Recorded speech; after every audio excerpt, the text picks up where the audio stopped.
I voted. I don't know. When did the fuck did that become like such a cool thing to do?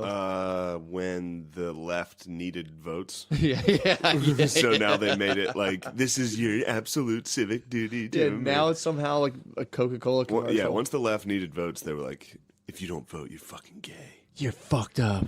It's you love bullshit. children getting taken into camps. I was reading all those like vote like kids are being taken into camps and people are being shot. Vote with that intensity, and it's like, yeah. I mean, do you think people just started being mistreated like last year or some shit? It's like no, the Republicans just started mistreating people. I know. And dude, that's what I think bothers me the most is the people act like they know better. I know, like they know something you don't. Like Dude, the people course. that are saying that, like, vote like families are being ripped apart. It's like, dude, why? Like, what do you think the other side's gonna do when they get like? This whole thing's a butt fuck. Yeah, or all of a sudden because you like, it's like they're clearly being manipulated. big time. The people making those types of statements are being manipulated. Hugely. And now they're going to stand on a fucking soapbox and be like, get out and vote Yes. right now. It's like, no, dude, you're a moron. You're getting tricked by a fucking political party into using this as morality. Is so anything sad. I'm saying making sense? I just You woke up. You absolutely just Literally just woke up. You summed it up, dude. There's people who are being propagandized who are just being like, Yeah. I'm doing it. It's like, nope. You've been psyop. You've been tricked by a bunch of fucking by a bunch of idiots. I saw this thing recently about a fucking guy, Trent Sorenson, I think his name, Kent Sensen. I never heard of this guy. He was like a rising political Tea Party figure. He was just some dude who like used to sell weed and was just like kind of like I think he's from like Illinois, like the middle of the country, just a farm boy who just became a bad boy. He became a naughty boy, dude. He became a naughty B. Naughty B. He had a girlfriend, and it's his life story is like really tragic. But if you think about it, it's kind of funny that like it all started like he was just like working for himself. You know, he like dropped out of school, was selling weed, started his own business, and was like trying to be like a good businessman in his community.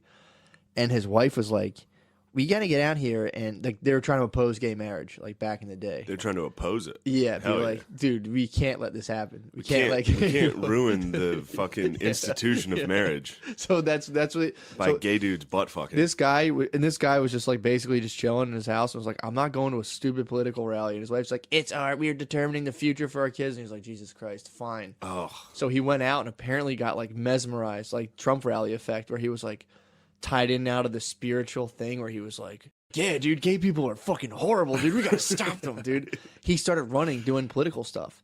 And like overnight, whether it was like a month or so, gained like serious political steam.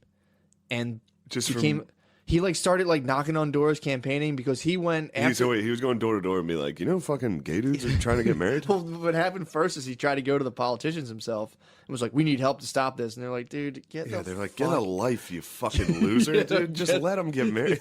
Like, get away, dude. Stop. Yeah, it's like, I'm busy, dude. I have so much to do. What do you want? You want to stop gay dudes? He was just this this dude who literally was saying that he had to smoke weed every night to fall asleep, was going up to them being like, yo, they're like, dude, he was like 270. He's a big boy. Oh, he's a thick boy. He's a big boy. Damn, dude. I love this guy. You kind of like him, though, when you hear his whole story. So he was like, we got to stop this. And he vowed, he's like, the people who shunned me, I'm going to take them the fuck down and beat them and get elected. So he started going door to door like, yeah, you guys got love. And he was like getting tied in with like the evangelical vote. And like they started propping him up. So he just fell into like local political power. And I think he got, not Congress, I don't know what's higher, Senate or Congress, but he got voted into something that was like pretty high, like higher than a state rep. He beat this guy, I don't know how. And so all of a sudden he's a superstar. Yeah. And the way it works is, according to what he got in trouble for, if you start getting like the support of the people at a low level, people in the higher levels, like Ron Paul and those guys will be like, yo, I'll give you $25,000 to just come give me support my nomination. So he was getting courted by all these people, and he was like, he even admits, he's like, it went right to my head. Like, instantly, I was a total dickhead. He would walk around the floor or wherever he was in the house with like I'm butchering whatever political institution he was in. He was in some sort of building like that. Okay. Where they have water fountains. Some sort of building with like pillars. Yeah, and with like water fountains that smell a lot like chlorine. One of those public buildings where people walk around and it's kind of depressing. He was in them with like a Bluetooth headset, and he would just be a fucking asshole to everyone in there. Like, you guys don't unite. It was basically, if somehow if you transported me into a political setting where he was like, "Why don't you guys stop fighting and just unite over this? This is so dumb," and he would like refuse to shake hands with people. Oh man, just a monster. He got. He was like going with this one guy. The guy was going to lose, so he got seduced into taking money from Rand Paul, whatever the fuck the guy's name is. And what's this guy's name? Sorenson. Oh yeah, Kent that's right. Sensen. That's right. Google, yeah, Kent Sensen. So he got like bamboozled into taking this money off of Ron Paul. It was like $25,000. So he was like going for this one guy, and then jumped ship at the last minute and was like, "Nah, I'm gonna do Paul." But before he did it, he told the people he was with that he got offered money by Paul's people to jump ship, and he's like, "I'm not gonna take it, guys. I'm gonna stay with you guys." And they're like, "What the fuck, man? You're seriously entertaining offers?" And he was like, "Actually, I changed my mind. I'm gonna go to Paul." So he took the money, goes to Paul, and then gets grilled on like CNN. And they're like, "Did you take money?" And apparently the videos of him, he's like, no, I don't. I didn't take a nickel off those guys." And like in his head, he was like, "Technically, I didn't take a nickel. I took a check for $25,000." Oh my god, this guy's a fucking douche. So they investigate him, and he gets busted instantly, dude. And they send him to a max security prison. Which apparently like, the pay-to-play thing was big. I think he was in Iowa or somewhere around there. And that was like a big, everyone was doing it. So he got sent to prison and then was in prison for a while and was just kind of like... He was fucking sentenced to 15 months. Yeah, man, in a max security. He was in prison with like Latin Kings and Gangster's Disciples and shit. So he started doing like paperwork in prison for these like gangster dudes and then just started rallying up everyone in there being like, "Yo, these conditions are unfair. This is bullshit." So they pulled him out of there because he was too high and put him in a minimum security. And then he finally got out, and his son killed himself. His son killed himself? Yeah. And his son, he's like, "All right, I'm out. I'm going to start like getting my life back on track." And his son just like killed himself while he was in a halfway house. So now he's out of the police. He was just like, dude, looking back on it, he's like, "I don't know why I had such a problem with gay people getting married." He's like, "I was definitely like super racist before I went to prison. Then I went and met people from other like ethnicities, and they're pretty cool for the most part." He was like, "I don't know why." He's like, "Yeah, I was definitely racist before I went to jail." He's like, "Now I'm not." And like, I was like real worried about gay guys getting married. Iowa. Yeah, the guy was in Iowa. What's his name? Kent Sorensen, right? Yeah. Dude, I'm telling you, his story is fucking bizarre.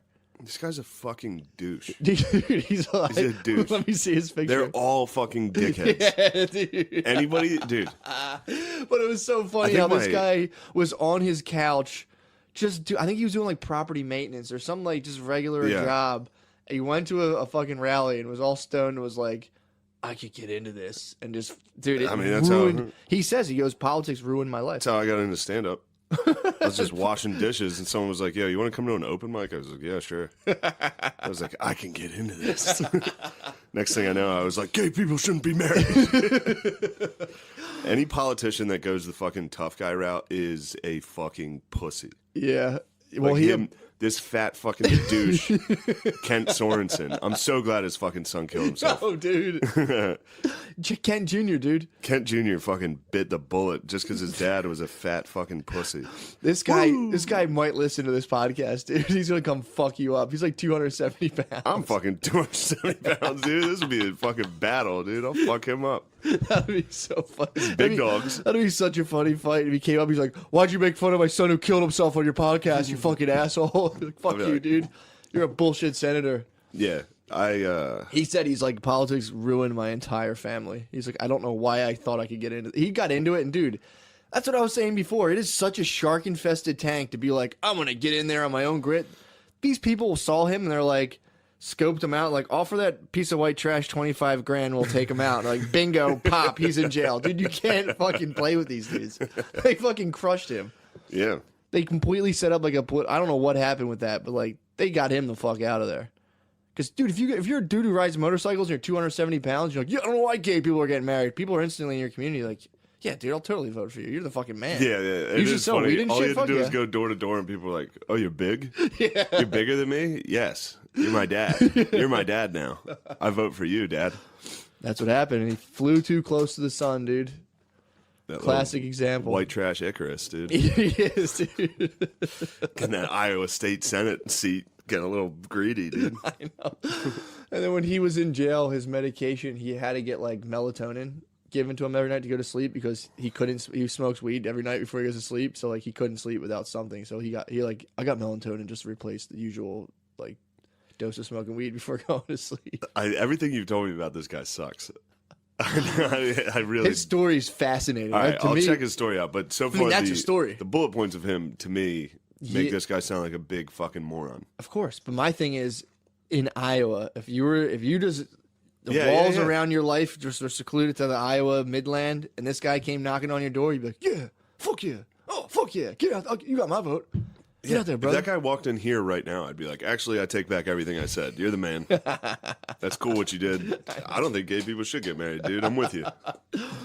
He's a man of distance. Imagine being a fucking hard ass, like a tough guy, and then also being like, gay people. I know. I believe in the institution of marriage.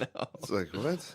I think this guy was just... You're riding your Harley and you love the institution of marriage? Yeah. You're a fucking pussy, dude. That's weird, dude. Well, he was an outlaw, dude. And then all the more reason to hate marriage. I know, but then he was just like, this shit's not working. Selling weed and like, he was like beating people up and selling weed and got in trouble. And he's like, I gotta get back to my local community and get back to my roots. And he like just started like a plumbing business and was like, gay people, fuck. One thing that's been making me laugh a lot is all the fucking, I'm going to be bummed all the political ads are done for another year. I've They're kind of so avoided fucking them. funny. Where have you been catching them? On TV. I Nonstop. haven't watched the tube that much. Yeah, I was watching every game, every sports match I watch. Yeah. In between every commercial is just an attack ad on a complete stranger. Oh, yeah. Like, it's like the 3rd district congressman from fucking some county. I've like literally the only time I've ever seen any of these politicians is when their face is on TV and they're getting fucking crushed. Oh, my God. Like, it's just dude. a stranger. How fun would that be to get employed? Just be like, give me the details of this guy's life. Yeah, but I think it's so funny to just be like, the only thing I've ever heard about any of these politicians is that they suck. I know. So it's like just a picture of an Asian dude, and it's like, Andy Kim is a fucking liar. Look at this piece of shit. Pay for it, about 2%. Have either of your parents died in the last 10 years? Yeah. Jim Schumer signed a bill into effect that effectively killed old people. It's like, dude, what the fuck? It's like they always take like a caveat in a bill that's like, so technically you're taking money away from the kids. Yeah. And it's like, well, yeah, because I wanted to give them more. So I didn't sign that bill because I wanted to give a larger chunk of change. Yeah. And it's like, Mark Watson wants to get rid of money from kids. It's like, Jesus Christ, dude. Jim Stevenson hates medicine. There's one guy around here that's really funny. Then it's like, he's been flying to get underage prostitutes. Oh my God, I saw. He's got a ton of those. That's a Jersey guy, I think. That guy will still get voted in, probably. It's funny to those be are like all fans. allegations. Imagine being fans of his and just being like, gotta vote for him anyway. Fuck that. Those are allegations. Yeah. So they're like, in the commercial, they even have to say it. I wonder how they got those allegations. I mean, it was in the news. That he was flying. He was flying to Thailand, fingering kids. I mean, just flying there again. It's like that was the who's that? Todd Barry. Funniest bit ever. How he's like, I genuinely like going to Thailand, but now that I'm a 40-year-old man, I can't go. Because of explaining like, I'm just going to Thailand. People are like, are you? He's like, no, I just fucking okay. That's basically the Lolita Express. Like Thai Air is the Lolita Express. Damn, think of getting on that plane. Just shoulder to shoulder with big boys. Just boners, Fat dude. boys bumping into each other, little creeps, little weird creeps. Oh my God, dude. That's like, you know how they made Soul Plane for black people? They should make a Thailand plane for fucking pedophiles. Those are perverts. For perverts and pedophiles. That's a sick movie. They had like Snoop flying the Soul Plane. You could get like Jared from Subway. Oh my You God. get all the like classic perverts on one plane. They should get like a Con Air situation. True. To where it's like they're like all tied up in the back and the plane breaks over Thailand and they all like fucking Jared's like Nick Cage in the back. He comes out, he's like, let's fuck these kids. We gotta fuck these kids. You can't stop me from fucking Damn, that's a Con Air with nothing but pedophiles. It's so funny. They crash land in Thailand in the jungle, dude. Woo. It's like perfect. One of them's like reformed, is trying not to fuck kids. Yeah. But Who do you think that would be? You think Jared? I don't think Jared. Nah, Jared was going hard in the paint. I think dude. Sandusky has probably changed his ways. Sandusky's like Hannibal Lecter, dude. He's fucking. He has the mask. Sandusky's definitely in the cage with the mask. Yeah, dude. It's not Jared. I'm trying to think. I think it might be Cosby. Louis, bro. Louis, Wait, Louis on pervert plane? they lumped him into fucking like Epstein and all that. Louis definitely Nicolas Cage in there. True. Yo, Very he's similar. the guy. Yeah, he was just a good man that got caught up in He bad got in like a circumstances. bar fight and killed a guy. That's what got him on the plane. Yeah, dude. Just like a complete could have happened to anybody. Could have happened to anyone. Now he's on here with some real perverts and he's got to take them down, dude. Who's Cyrus the Virus? Who's the virus, dude? I'm trying to think of all the good pervs. Hannibal Lecter is definitely Sandusky. Sandusky is like number one on the pedophiles. Jared is definitely like the Joker. He's definitely the guy like fooling around, laughing, and chumming around. Who's Cyrus the His Virus? boy, Louis' boy's got to be Cosby. I mean, Cosby did the crime. Yeah, but Cosby's crime, I fucking support Cosby. CeeLo got lumped into that too. CeeLo Cosby was at a that. time where in the 70s you could roofie chicks. That was yeah. That was like a. It was legal. It was. It was culturally legal. You could in the 70s come home and be like, I slipped a little something in there to loosen her up. And people have been like, yeah. Yeah, nice, man. What'd you give her? I roofied her. I raped her. Sick. That's great, man. That's groovy. Sometimes, yeah, dude. That's Sometimes far you out, gotta dude. flip him a Quaalude, dude. Yeah, that's definitely two guys in jean jackets with long sideburns. Like, hell yeah, bro. Yeah, far out, man. He carried the party into the Kept the party going too He long. just got aged out of rape. Yeah. You know what I mean? He should. I thought he should have been grandfathered into those rapes. You think so? Yeah. They should have gave him a pass. They should have been like, all right, man. No Yeah, more. well, that was Louis' thing. Sarah Silverman was saying on Stern, like, they were saying, like, she was like, me and, like, Louis would jerk off for me all the time. And then if I was like, he'd be like, can I jerk off? Sometimes I'd be like, ew, stop. Or I'd be like, yeah, do it. She's like, but our day-to-day was like, we would get naked and throw our clothes off a balcony and, like, ride an elevator down, like, go get our clothes, put them on, go to the top, get naked. Like, we were just, like, we were being, like, freaks. Yeah. So he's like, a lot of the older stuff was, like, Which actually really sucks. they were, like, being, like, bohemian freaks. And then Yeah, that sucks. Louis again, he was like, yeah, aren't we cool artists? And these two girls were like, yeah, we'll watch you do it. And they instantly went to the newspaper and were like, Louis C.K. jerking off for us. Please advance our career. Apparently, What a nasty thing you just said. well, apparently, What a nasty according to thing you Silverman, just said. According to Silverman, she was saying that she heard that those girls would tell that story at parties as like a funny thing that happened for a while. And then all of a sudden, the climate started, the old fog started settling in. They were like, you think we could get our stupid fucking comedy duo some heat? They were like, yeah, dude, fucking do I it. wish you and me could get our stupid comedy duo some heat. We need it. Any of you guys want to break in here and rape us? Let us know. We need some help, man. Our careers. Not even that, just like make us sexually uncomfortable. Yeah. That's all. Yeah, that was, again, very inappropriate, and I apologize for What? that comment I just made. What, break in and rape us? Yeah, dude. Should have made that joke. You shouldn't have, dude. I'm starting out. I'm having a blossoming career right now. And I the know. last thing I need is To get broken some in. fucking pussy from the Philly comedy scene going through our podcast and stringing stringing together a highlight reel. We're getting pussy audited for sure, dude. You know we're getting I'm going to get audited hard, probably in the fucking next year. comedy